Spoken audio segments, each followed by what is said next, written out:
Hello everybody, Flamin' Shark, back with another video. Today giving you guys another blind commentary, blind reaction to the Steven Universe movie. The links will be down below in the description. I'm recording this review before I know if I even need it, because I don't know if I'm going to be able to put the reaction on YouTube or not, but I get the feeling I'm not going to be able to.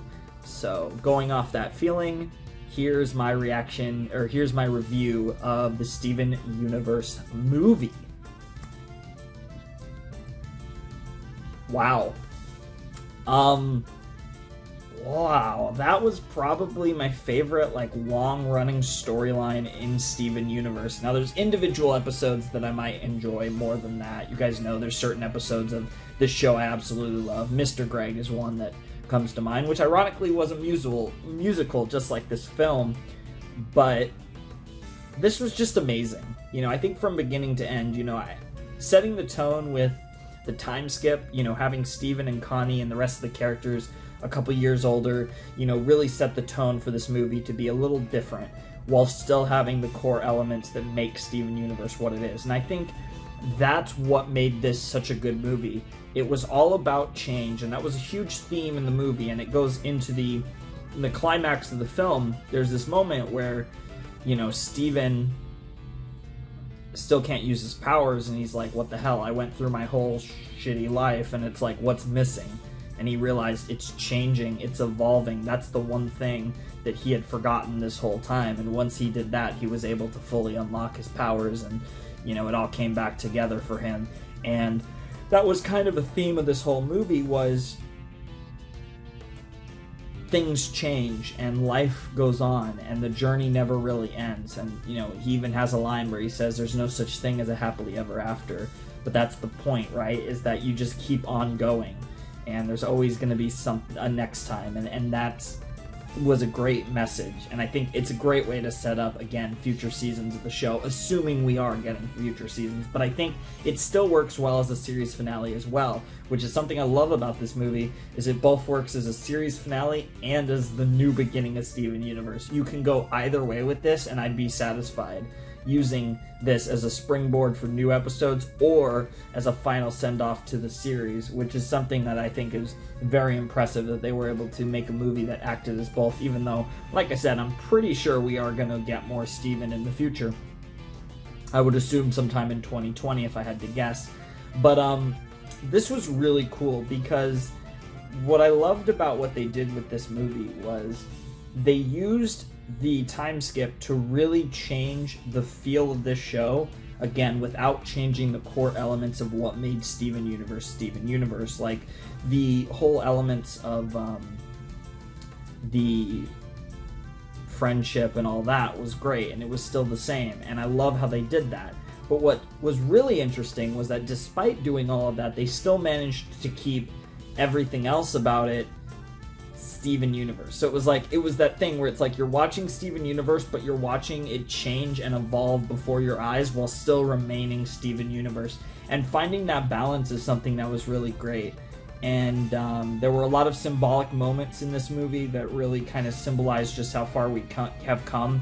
I think one moment that really stuck with me was when Steven drew blood out of his nose. And, it was just a little bit of blood. It wasn't anything that bad, but just seeing a little bit of blood out of his nose was like all you needed to be like, oh my god, they just showed blood in that context, not a cut, this was blood dripping out of his nose. It's different. That was a little bit of level of maturity that this show normally wouldn't go that far. Now I could be wrong, and maybe there's been a moment where he's had blood down his nose, but I highly doubt it, especially the way that the show really the film really emphasized that. So that was something that was really special in the evolution of this series.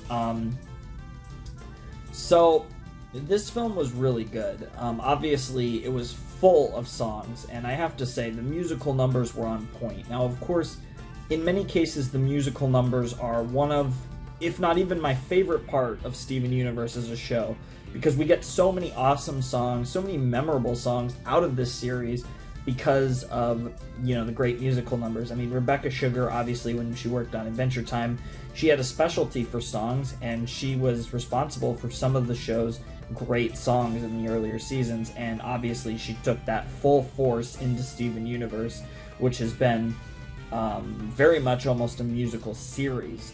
Definitely a more musical series than Adventure Time, even though Adventure Time did have some great songs, of course, some iconic songs.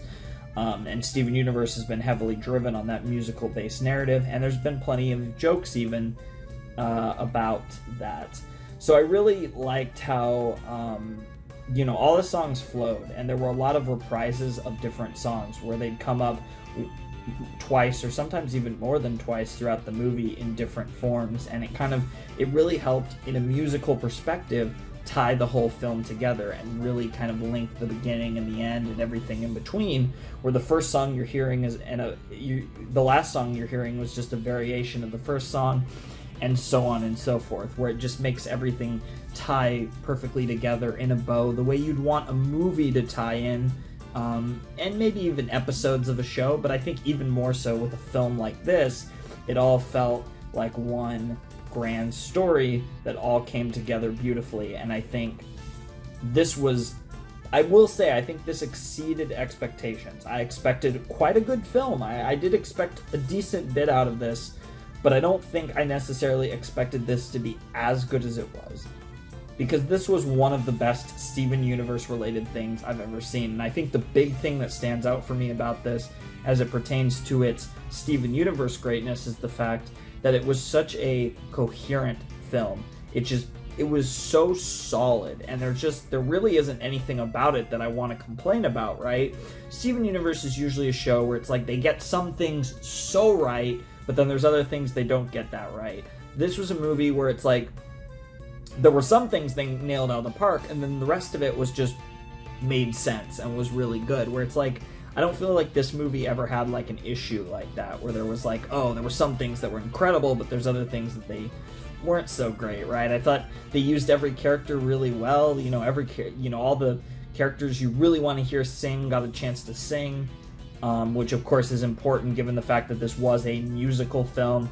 We got this incredible villain, who, I really want to talk a little bit about her, because she stood in one place for 6,000 years waiting for Rose Quartz, and I really want to actually pull up a few things about Spinel. I believe it's pronounced Spinel, because this was really good. I really thought... so she was designed to be a playmate for Pink Diamond, and she was Pink Diamond's playmate, and they would have fun together. And then when Pink got her Earth colony, she kind of got bored, kind of got sick of her, and was like, let's what's it called? Let's fuck around and just leave her there, have her playing a game forever. And she was loyal and did that for 6,000 years until she realized, oh wait, that's not good. Steven's here, and Rose, and she finally realized. And it's actually funny because there's symbolism between Pearl and Spinel that I don't know if you necessarily caught on to, but in this film we relive the idea of Pearl no longer being completely obedient to Rose, and we relive that in the moment where Greg and Steven fused, because yes, that actually happened.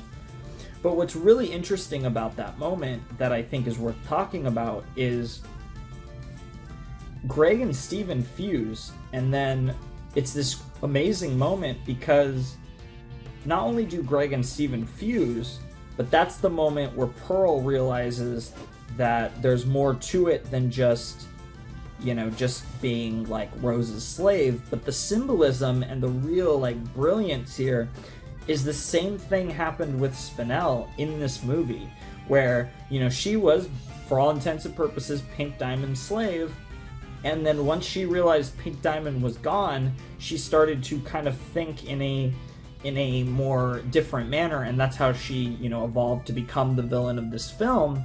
But she never would have if she didn't have that moment where she no longer had to obey Pink Diamond, because Pink Diamond literally no longer existed in the form that she knew her as. So I thought that was a really clever thing they did between Pearl and Spinel that really kind of linked those stories together, and again gives grander themes that are, you know, merged together through, you know, our heroes and our villains and all that and stuff, and it just shows that everything's connected, and it just shows good writing, for lack of a better way to put it. It's just, it's really good stuff, and I really appreciated that kind of connection between Spinel and Pearl that was made in this film. And that's kind of one of those things that you might not necessarily notice, like, consciously, but your brain does notice it, and it's one of the reasons why you might have enjoyed this film. You know, just those little things that add up that really make a great movie, like Steven Universe the movie was.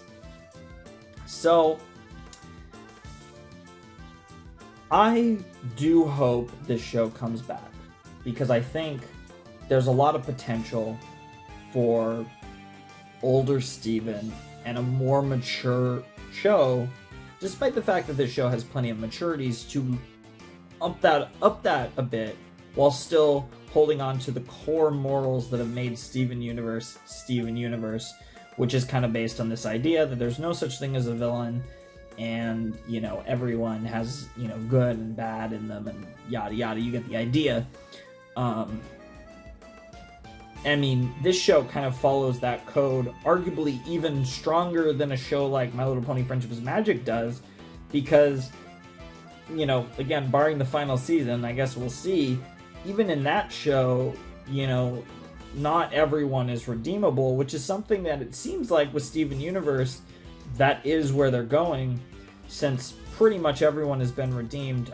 There's just so much potential for a season 6 with the time skip, you know, finding out stuff about Jasper. There's just so many angles that they can still cover, and even new angles that they can cover with the 2-year time skip and the way the relationships and the whole universe has changed.